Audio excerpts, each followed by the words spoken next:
That's what got me as well. We are now finished with Monday Night Raw. And after we take a quick break, we're going to jump right back in with WWE Smackdown. Once again, we are Sports Moods. 2 Moodys. 1 duty. Sports.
Sports news, 2 Moodys, 1 duty.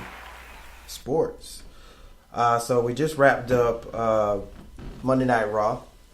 We recapped everything that happened there. So now we're moving to SmackDown Live.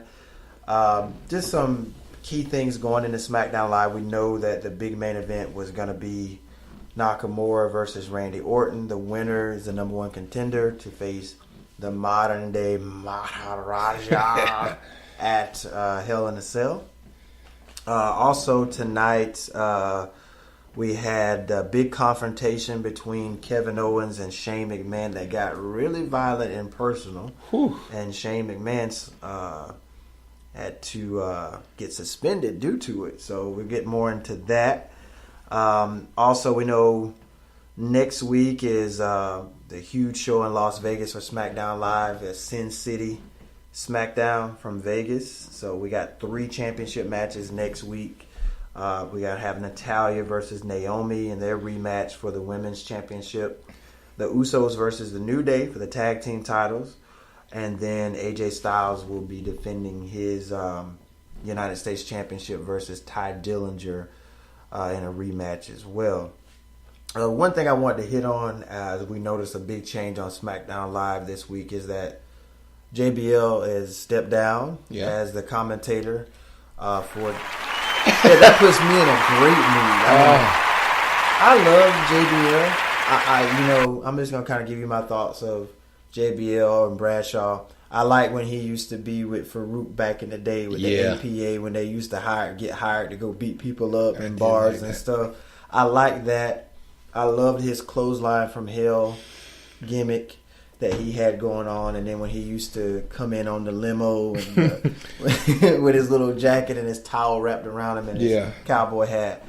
But the JBL commentator, I was really not a big fan of it. Now, it's rumors that the reason he's stepping down is because of some kind of charity he's got going on with rugby or something like that. I'm not too sure as to why that would be a reason, or maybe this is just something WWE's throwing out there just to kind of cover up the real reason.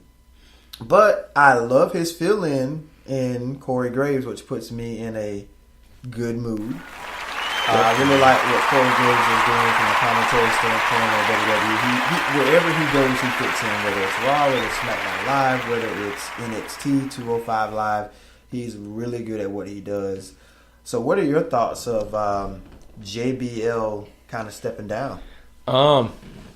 Like I said, man, I agree. I didn't like him much as a commentator. What I did want to add into that was, like I said, they announced that it was because of his charity that he was getting more devoted to. But I don't know if you remember that when SmackDown Live started rebranding itself on USA, they had a commentator called Mauro Ranallo. I think that was his name. Yeah, he got relieved. But due to Wrestle Talk TV on YouTube, I heard that, JBL harassed him a lot. And they said that it was a lot of stuff going on about JBL being a backstage bully, which led to Mauro Ranallo leaving because he also had like bipolar issues. So JBL picking on him kind of really put him in a bad place. And so one of the rumors basically going on about his leaving is really them not getting past the Mauro Ranallo story. Not to mention other people confessing of JBL's bullying and hazing on them backstage. So they felt like somehow this all boiled to a head and he decided to just go ahead and leave for the betterment of dealing with these situations. Didn't they hire Marinelli back? Is that his name? I think I'm saying Mauro Ranallo? Yeah, Mauro Ranallo, sorry. Didn't they hire him back? I think he's doing NXT right now. Yeah, I think they did. I like his commentary. He's good. Yeah. He has a great voice. He does. He did boxing. He does boxing too. Right. So he's a good commentary when it comes to that too. But I did hear some rumors about that happening. But you know what? Now that we're on the spot of commentators, so remember in the Superstar Shakeup we had Byron Saxton go to SmackDown Live, and David Otunga was supposed to take his spot on Raw. But it kind of figures like, where is David Otunga? I know they say he was shooting a movie, and Booker T is just kind of filling in for him, but it just kind of feels like they never really bring him up. They never really mention him anymore. So I don't know what his relationship is right now with That's WWE. A good question. But I haven't heard any rumors as opposed to when he's supposed to be back. Right. I haven't either, man. That's actually a good statement you made. Like, now that you mention it, I don't remember. Like, I know they did say that he had a timetable, like you said, to do the movie, and he'll be back after a certain amount of time. And now I don't even remember how long was the time that they announced. He's been gone for a long time. Exactly.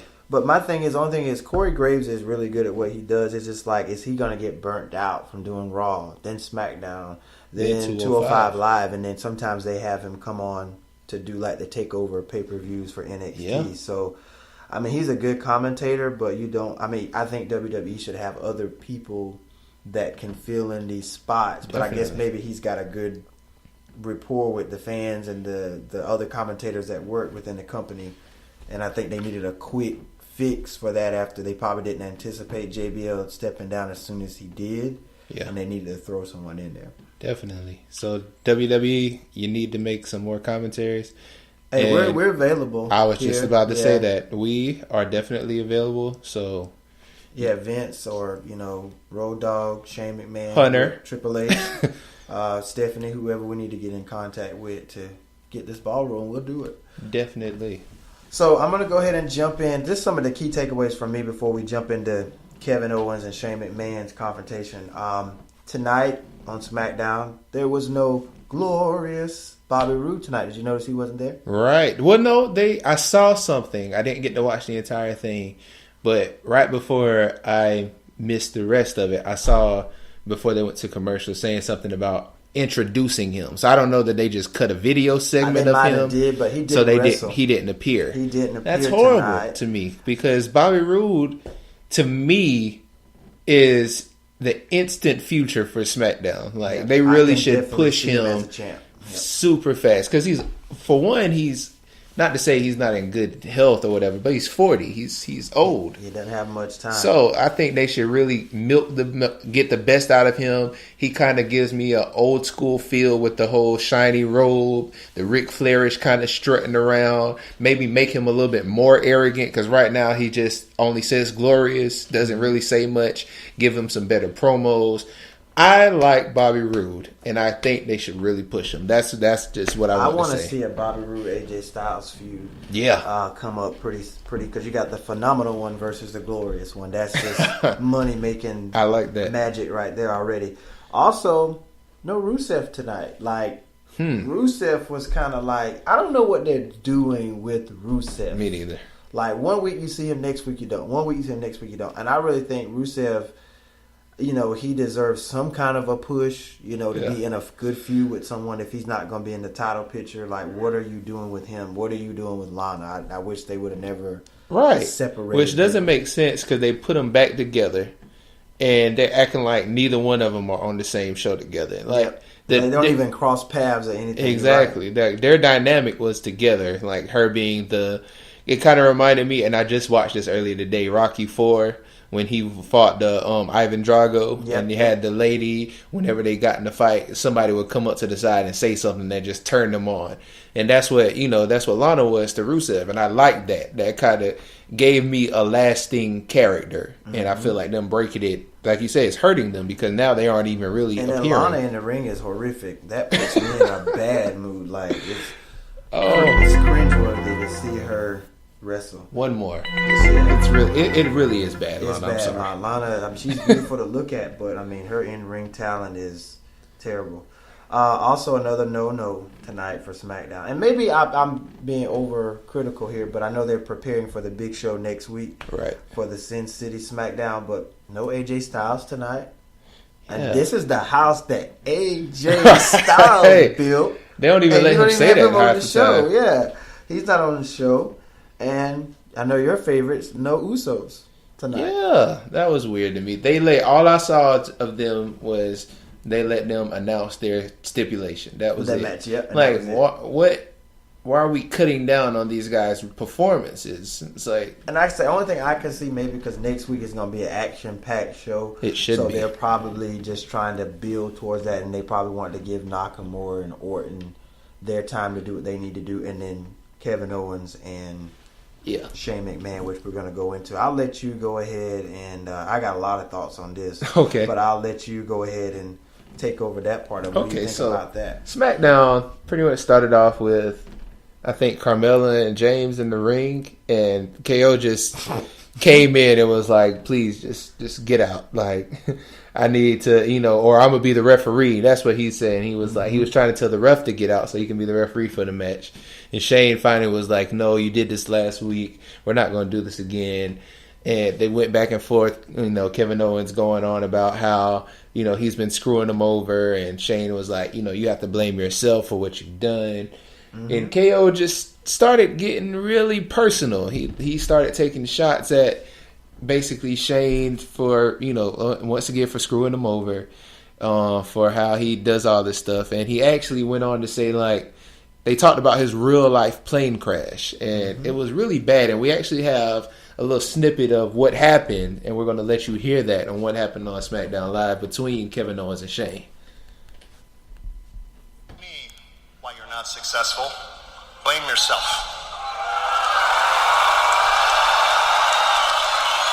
So you're telling me that the reason I'm not United States champion right now has nothing to do with you? Nothing to do with you. Of course it has to do with you. Everything here has something to do with Shane McMahon because you make sure that's how it is. Yeah. Why do you need to do all these things to get the spotlight? Is it because your daddy didn't give you enough attention when you were a kid? Is that what it is? Is that why you're willing to do anything to be the center of attention? You're willing to parade your kids around here and make them dance during your entrance? Huh? Is that... Do not mention my kids again.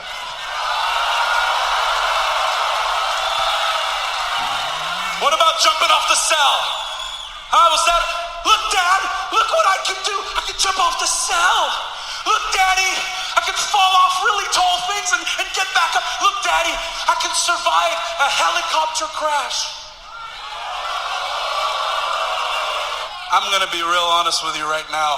Your entire family would have been better off if you hadn't survived that crash.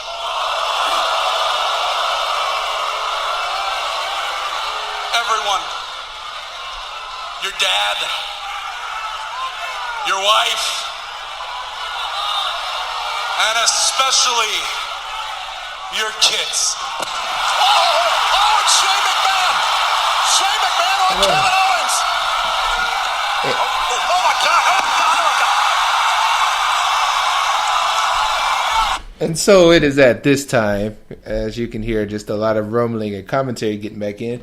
Shane began to, pun intended, lay the smackdown on Kevin Owens, which it got to the point where he tackled him over the announcer's table where referees and Daniel Bryan finally came in to separate them. And by that